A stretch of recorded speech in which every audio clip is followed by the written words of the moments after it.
A Ordem dos Advogados do Brasil, presidida por Felipe Santa Cruz, reforçou ao Supremo Tribunal Federal o pedido para impedir Jair Bolsonaro de contrariar as recomendações do Ministério da Saúde no caso da pandemia do coronavírus. A OAB listou recentes declarações do presidente, nas quais promete reabrir o comércio, contrariando as quarentenas impostas pelos governadores, e a ameaça, neste fim de semana, de demitir Luiz Henrique Mandetta. Diz a OAB, abre aspas, vou ler: o insistente discurso do presidente, que ameaça romper com as orientações técnicas das autoridades sanitárias, nacionais e internacionais, não é admissível, sobretudo em um contexto de emergência de saúde pública, em que qualquer ação ou omissão irresponsável pode custar muitas vidas. O relator do caso é Alexandre de Moraes, no Supremo Tribunal Federal. Sempre que o assunto é OAB, eu gosto de começar com Augusto Nunes.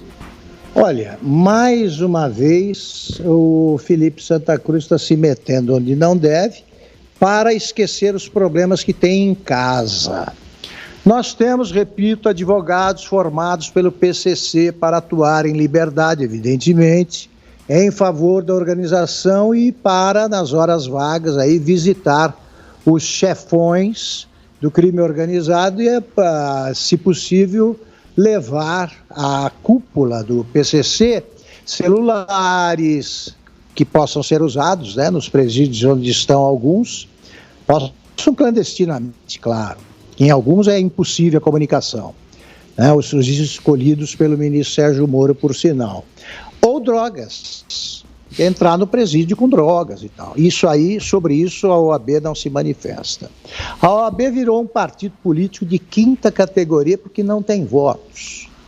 Então, eu acho que os advogados que têm decência deveriam rebelar-se contra o comportamento da OAB, que prega, por exemplo, a inversão da hierarquia. Como é que um ministro pode dar ordens a um presidente? Ainda que o presidente esteja errado, não é o caso, não estou me referindo especificamente ao ministro Mandetta e ao presidente Bolsonaro. Se o ministro da Saúde estiver certo e o presidente errado, paciência, é assim no regime democrático brasileiro. Quem demite quem? Quem? O ministro demite presidente? Não, até o Felipe Santa Cruz sabe disso. Presidente que demite ministros.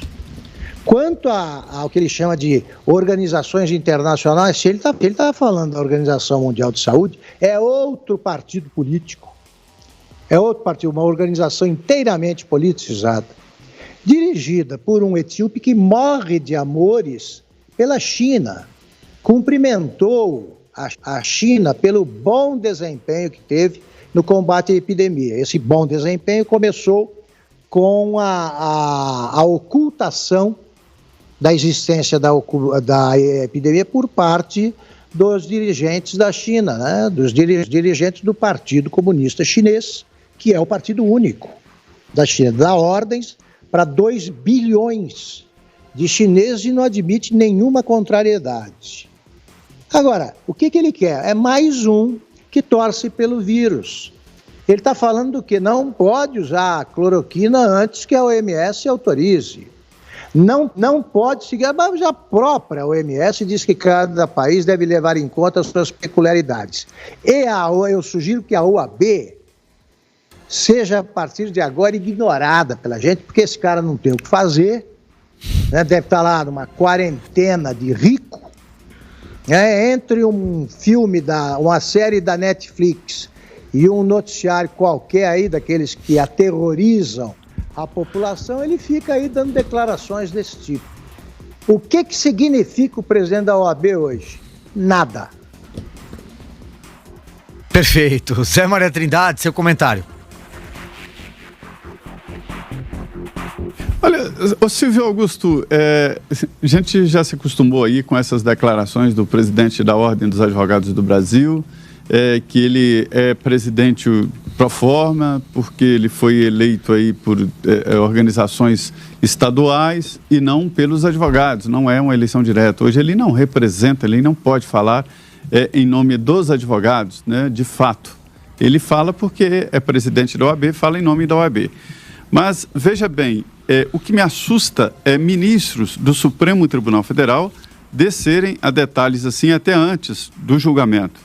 Eu pude ver, por exemplo, a entrevista do ministro Gilmar Mendes, onde ele fala que se o presidente Jair Bolsonaro adotar medidas, aí essa atuação é dele, né?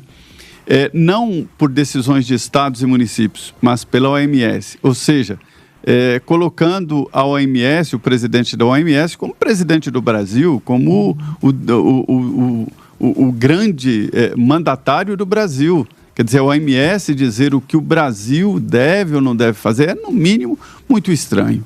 As recomendações da OMS são recomendações, não passam disso. É evidente que devem ser levadas em conta, porque a OMS está em todos os países, analisa de forma global, mas recomendações e pronto. Não pode o judiciário pensar em colocar o presidente da OMS como superior ao Congresso brasileiro, ao Palácio do Planalto, ao presidente da República e até o próprio judiciário. Quer dizer, o que eu acho mais estranho ainda é esse tipo de reação de ministros do Supremo. A OAB, eu acho que se perdeu.